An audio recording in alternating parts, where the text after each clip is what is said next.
Thank you so much, Mr. Kim and all the organizers, and you all for being here. You absolutely rock. You are brave enough to let your heart be open, be vulnerable, to feel pain, to be challenged, to know also that you have the strength to create change. This world needs you. There was a time when I didn't realize there were people like you. There was a time, and with my brief time here, I'm just gonna share with you a little bit, a much truncated version of my survival stories, and then the 3 lessons that I've learned in the 40 years of activism that I've been involved in that has allowed me to not only do this work passionately, but to live life joyfully. Because life is about celebration and joy as well. I didn't know this, and yet I've always known war for as long as I can remember. I was born a long time ago in 1970 into a country that was already in the midst of a civil war, but I didn't know anything about it. As a child, when war came into my country, and even when it left, I had been fighting a war in my body, in my consciousness, in my dreams. And thus I had been seeking peace. I had been seeking peace at school, at work, in restaurants, when I traveled to different countries. I had been seeking peace so I could sleep, so I could know what it's like to have a good night's rest. I am so blessed to be here, to be alive. And though my activism started when I was in middle school,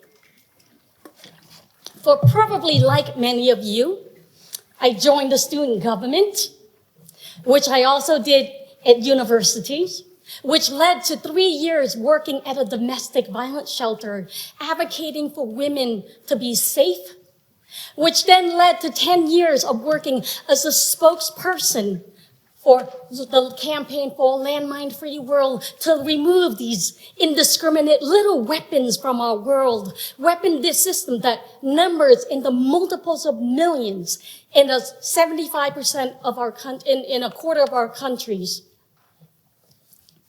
In the past 40 years, I have been an activist, but I've only been a writer for the last few years. And my writing work really came and was birthed on the day, April 15th, 1998, when I woke up to read the news that Pol Pot, the Khmer Rouge leader, the person who was an architect of the genocide in Cambodia, had died in his home, jungle home in Cambodia.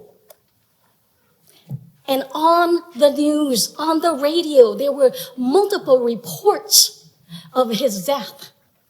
And in one of the interview, he said, what he did in Cambodia, he did for love.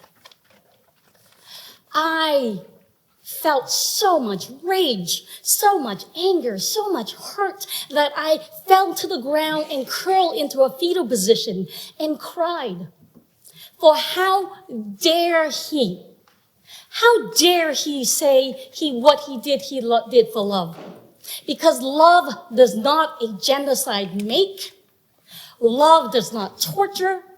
Love does not kill. Love does not harm. And it was on that day that I made up my mind to tell my own story of love, my version of love, the love that was given to me by my parents, the love between parents and children, brothers and sisters, countries and histories, cultures and colors. My book, First They Killed My Father, was born out of that love, out of desire to negate Pol Pot's legacy of love. I did not know then that when it was published 25 years ago, that it would go on to be read by so many people, that to this day it is still being taught at universities, schools, and colleges around the world. And of the many publications I've had the honor of the book being translated to. I'm a business person. I sold the rights to the different publishers for money. Yes, they paid me, with the exception of Cambodia. I donated the rights of the book to a human rights group in Cambodia. And that was one of the things, one way we can give back.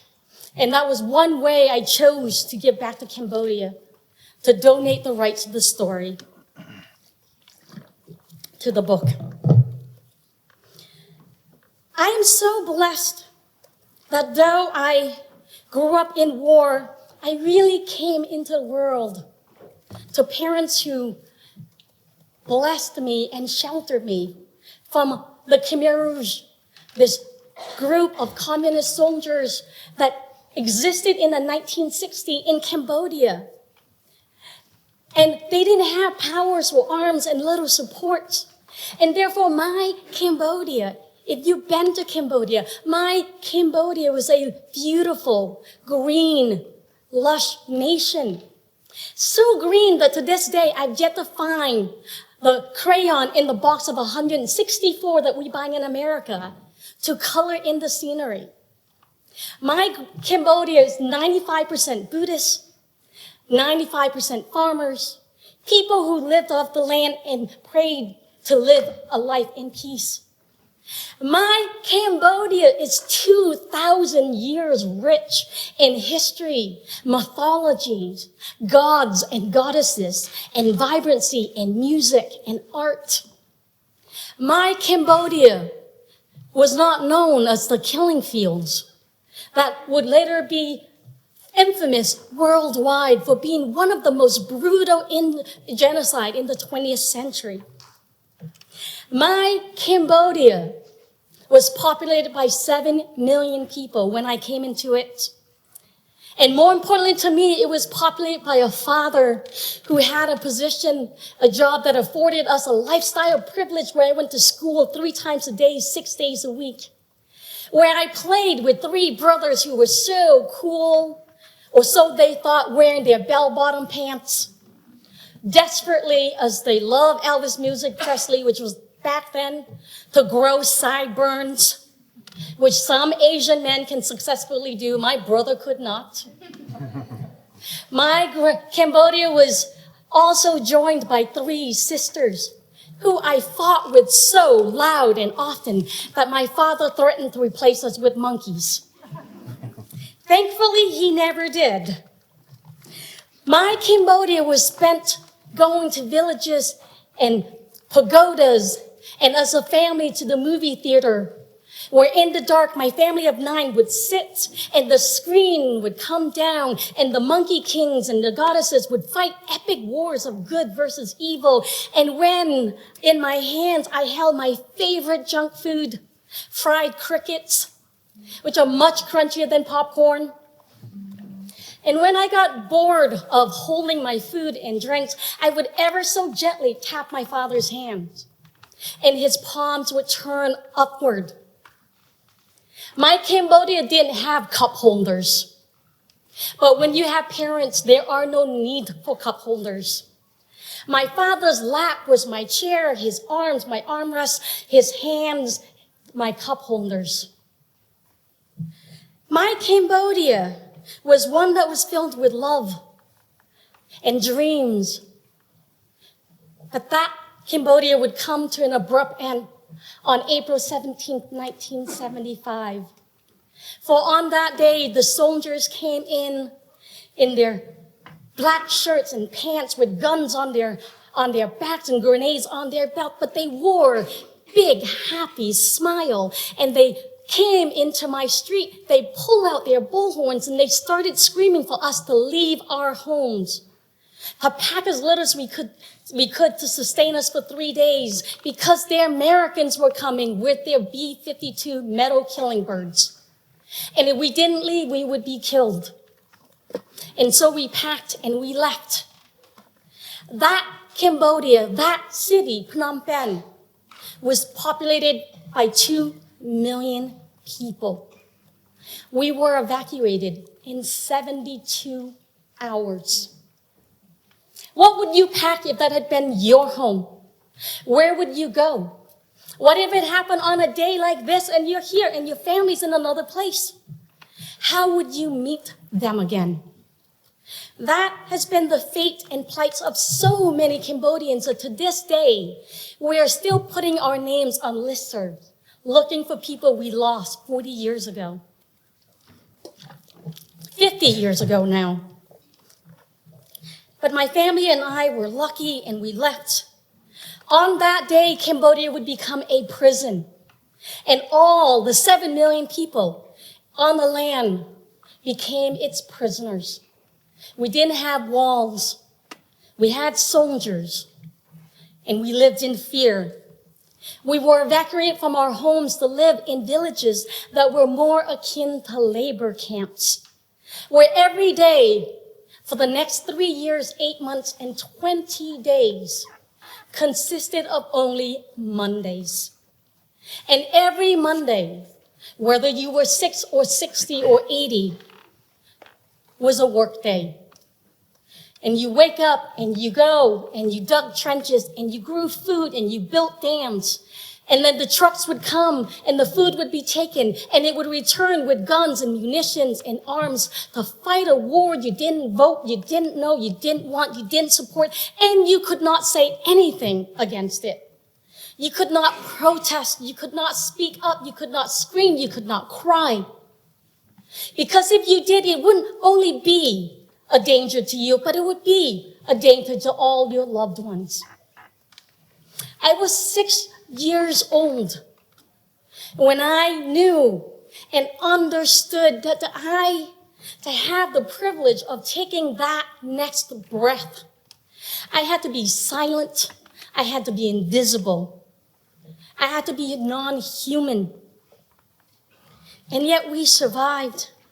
We survived while the Khmer Rouge shut down our schools, closed our pagodas, burned our books, closed our schools, destroyed and got rid of our money system. We survived.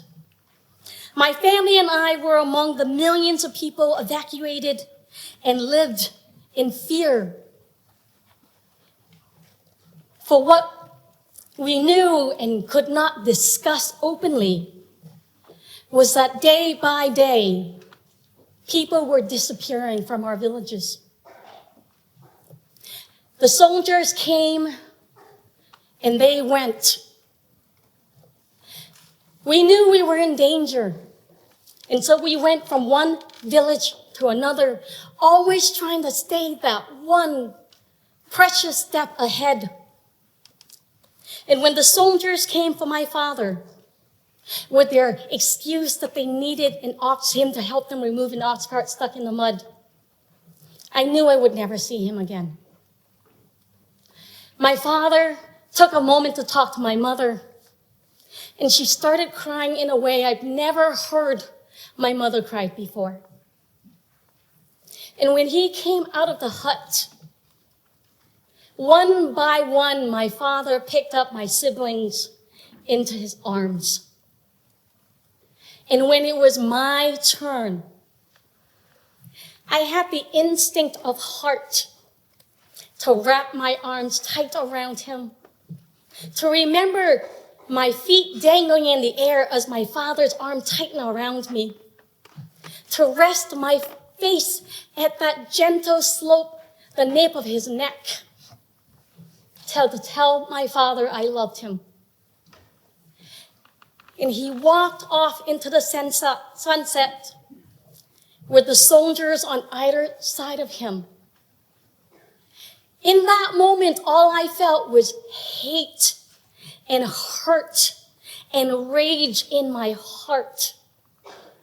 There was no peace in the world, in the future that I could dream of, because the gods that night had dared to paint the sky this palette of gold and magenta and red and orange. And it was such beauty in the heaven.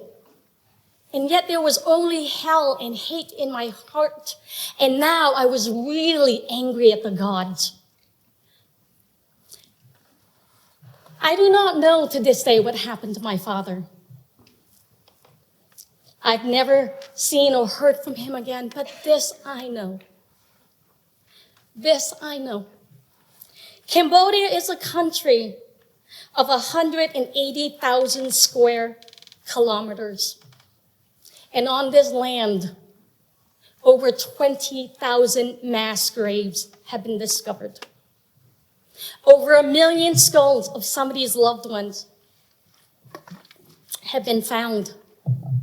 And a majority of them were not killed with bullets, but with a blunt instrument smashed to the back of their heads.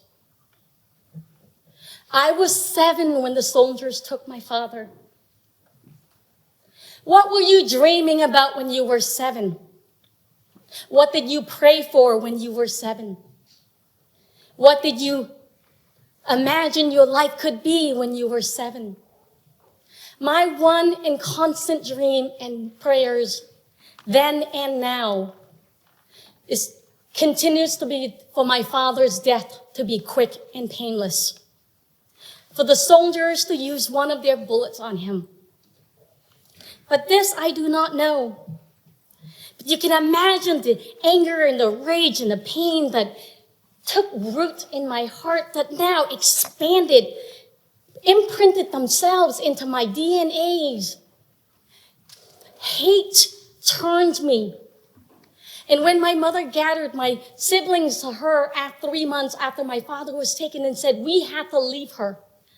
She told us to go north, go south, travel west, find an orphanage, take a different names, don't tell each other the names you've taken, so that should they know who you are, you could keep each other safe. Because even though I didn't know the politics, my mother understood that in the Khmer Rouge society, in the regime, anybody and everybody who did not believe in their politics and their policy were viewed as enemies of the state. And their solution for such enemies was to purge them. And so they sent out soldiers into the villages and collected the doctors, the lawyers, the architects, the singers, the musicians, the students, and they had these people executed. And then they sent out more soldiers. And my mother had to send me away. I was 8 when I left my mother. And I hated her for it. It would be a hate that I would hold for many, many years until I learned that my mother was not weak for sending me away. But can you imagine the strength of a woman, of what it took to send your children into a war zone, not knowing if they would die, would be tortured or killed, but knowing it was the only chance you could give them?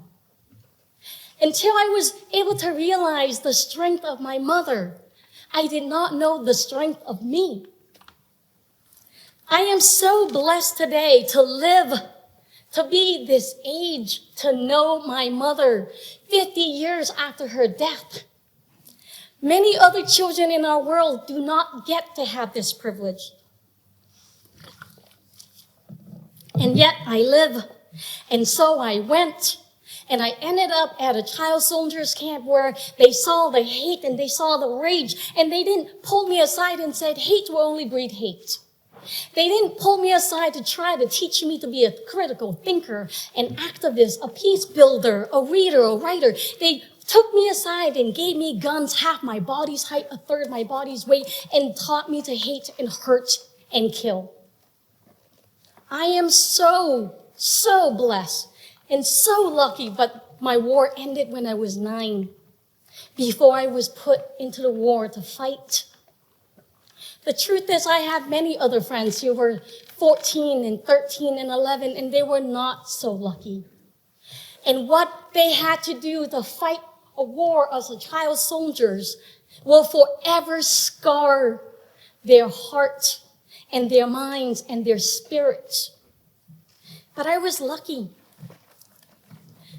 A year after that, when Cambodia, the Khmer Rouge was defeated, when the Vietnamese came into our country with 180,000 troops, and the genocide, quote unquote, ended, my family, my brother and I escaped Cambodia and landed at the refugee camp in Thailand.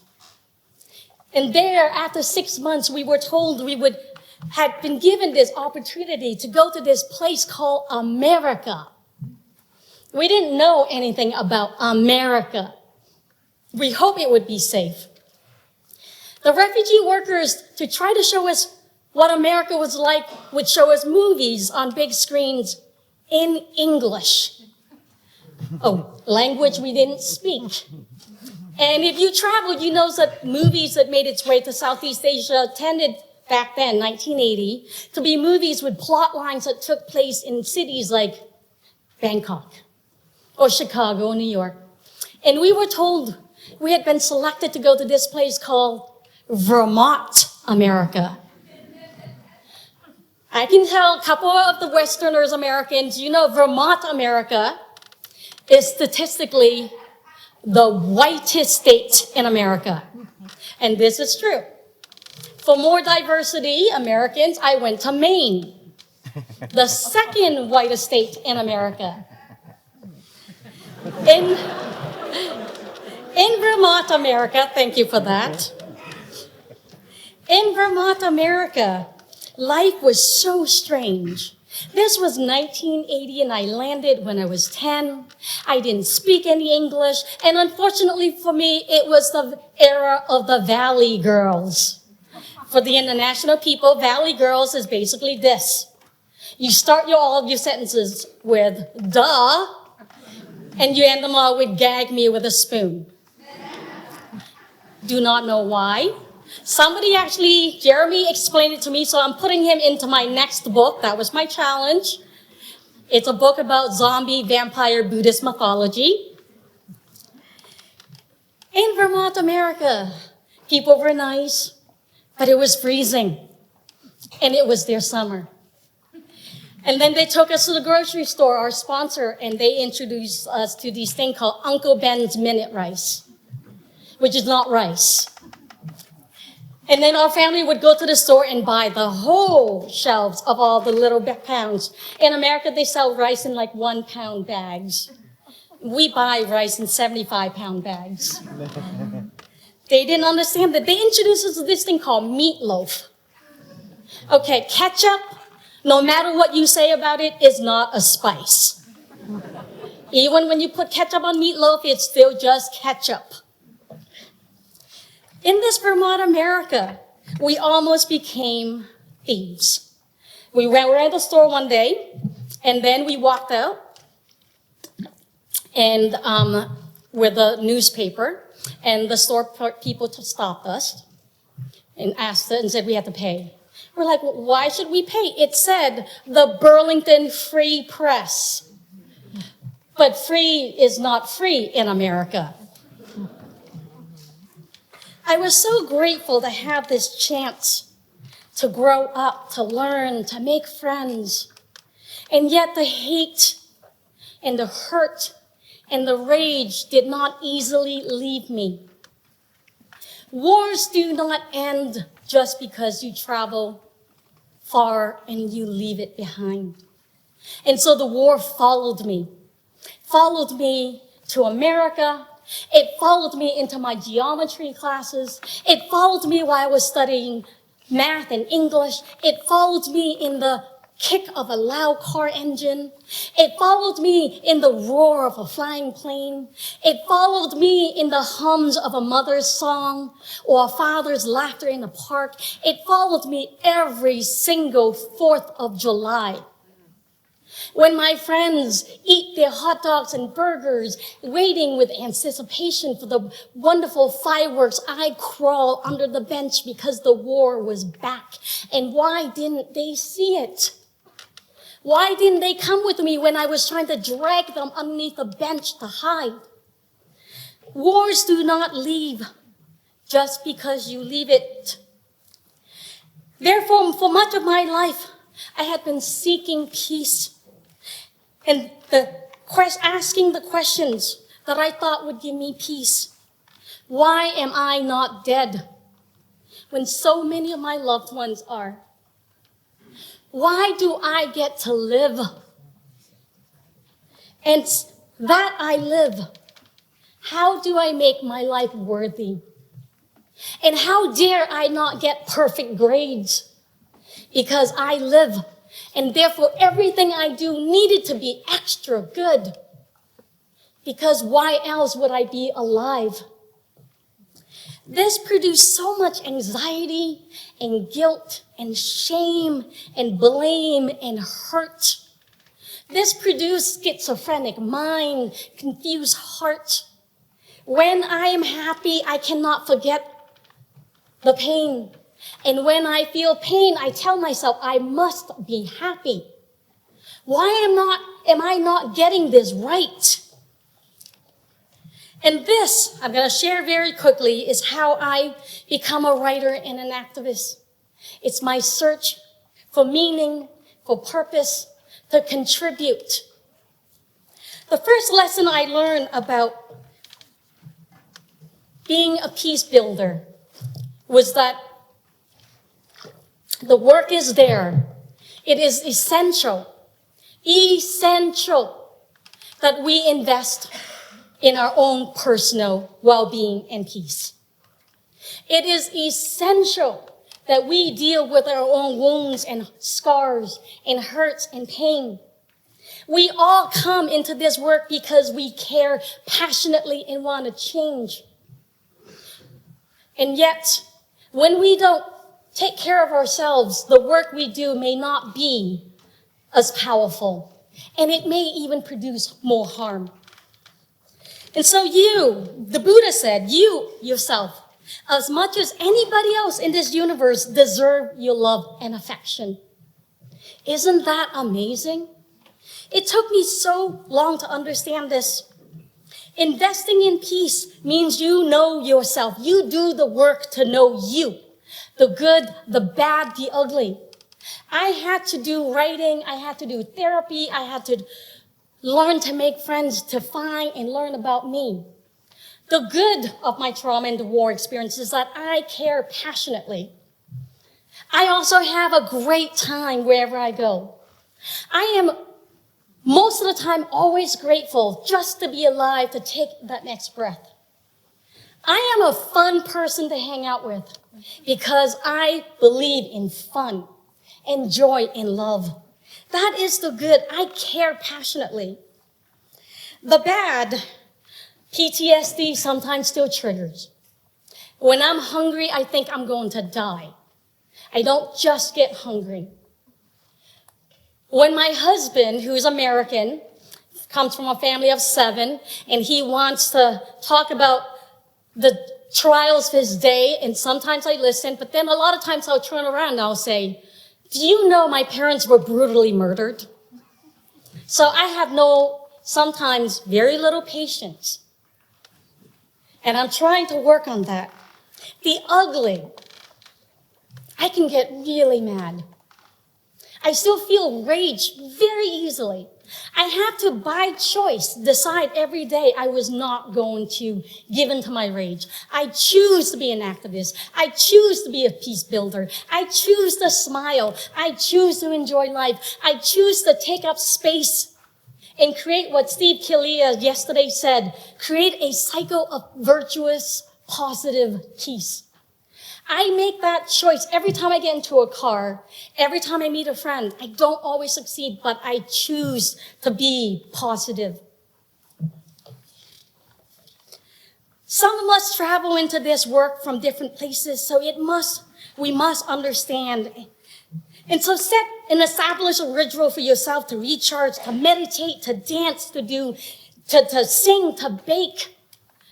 Whatever it is that speaks to your healing, your heart. Because activism is a marathon, not a sprint. And you cannot pour love from a cup that is desperately empty. So be sure to fill your heart. Balance is not selfish. It is essential. Investing in peace also means that you anchor the work with your conviction and your compassion and your love. You know those people who walk in the world, perhaps you even met them yourself, who walk into the world full of darkness and anger and entitlement, full of their self-importance, full of what they think is important in our world. You know those people. We've all seen those people. They anchor themselves. When I was doing NGO work, the nonprofit organizations, we have a word we call those is NG ego. They anchor themselves in their ego. This work is not about your ego. It is not about your id. It is not about you.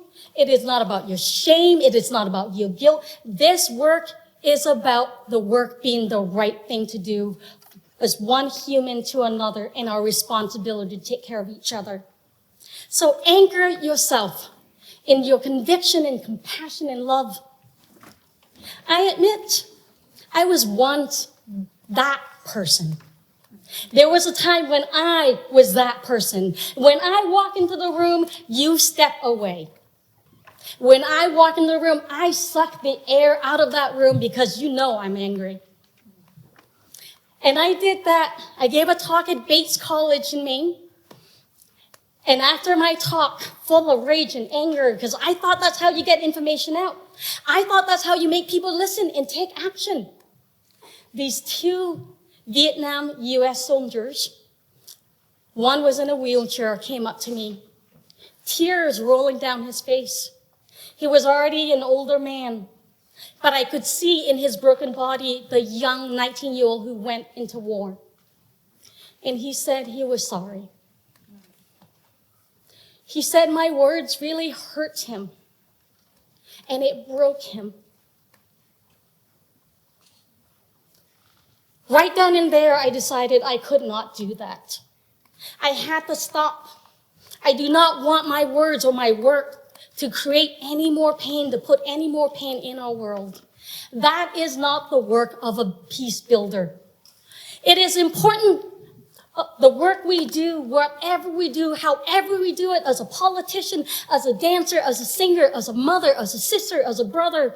It is important that we do the work, but it is just as important that we be a decent human being while we're doing it. That we stand our ground in our compassion and our generosity and our grace of spirit.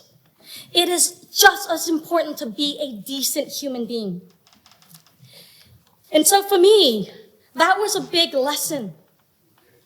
And lastly, I came to understand this, which you all know already. Peace is not a wish. When I was young, living in America, we watched a lot of beauty pageants because my brothers and all their friends.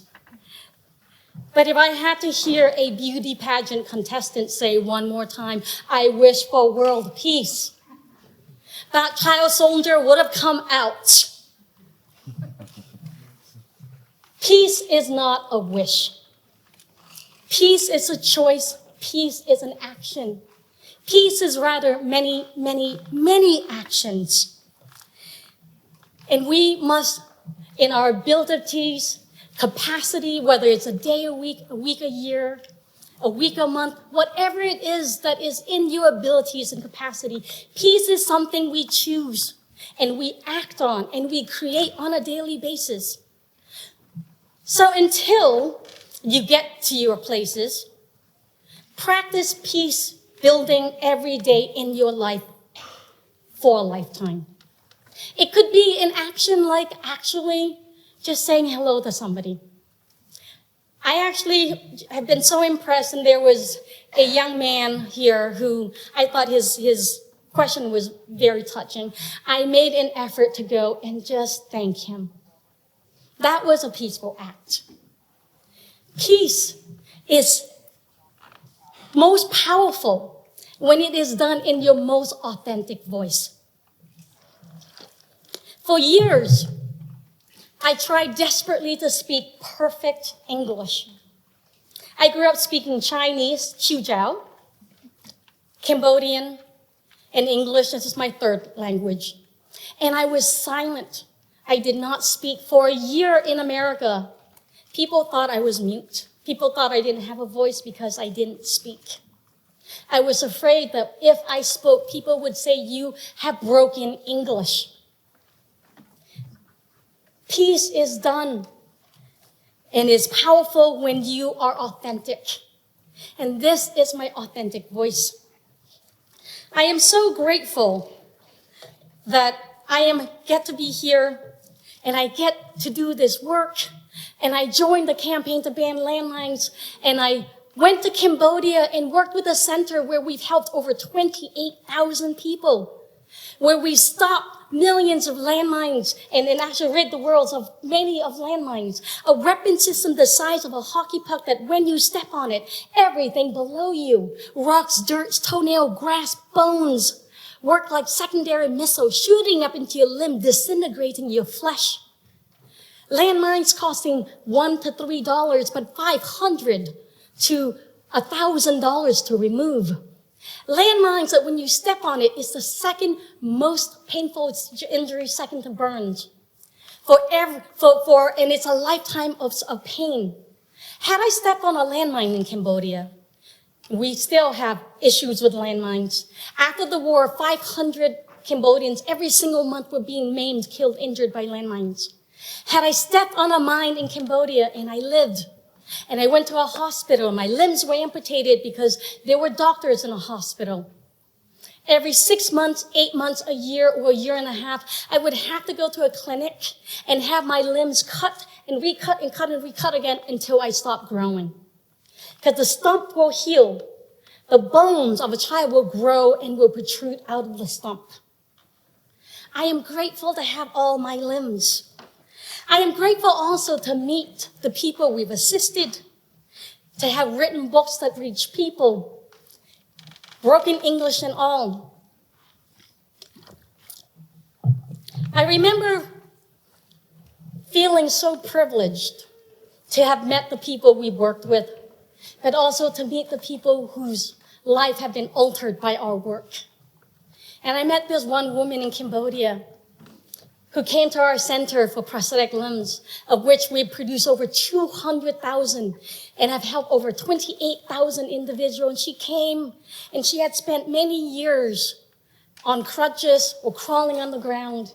And I asked her, with her new free prosthetic leg that we can produce, a foot for $25, a leg from the knee down for $50, your shoes on your feet, I am sure, often probably cost more than that.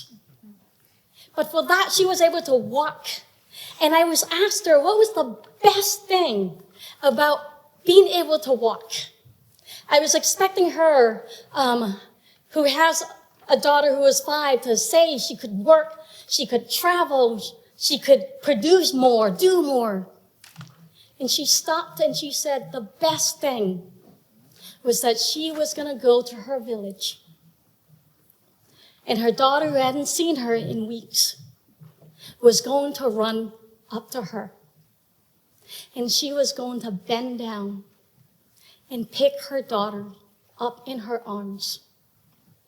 And she was not going to caution her daughter to stop and be careful. 5 years of that life, the girl had never been able to run into her mother's arms. This is why we do the work. This is what matters.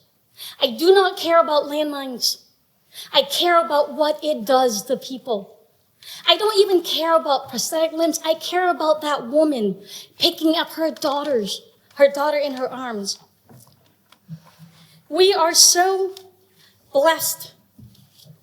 When we do this work, and I've done it at the macro and the micro and the personal and the spiritual and the physical and all these levels, when we do this work and we genuinely care and we do it passionately and we live it joyfully, we get to show people the little girl I once was, whose heart was filled with hate, who wondered if I could ever get to be healed and helped and loved. You get to show somebody exactly like me, that even though I've seen the worst of man's inhumanity to man, there exists in our world the very best of man's humanity to man. And that is what heals, and that is what saves, and that is what will change the world. And this is who you are. I want to conclude by saying thank you.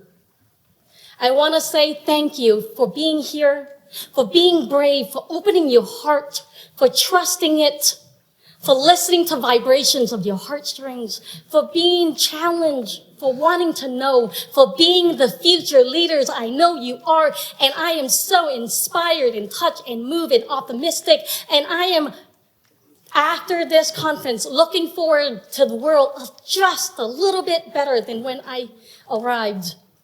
And I want you, as I say the end and take questions, and you applaud me.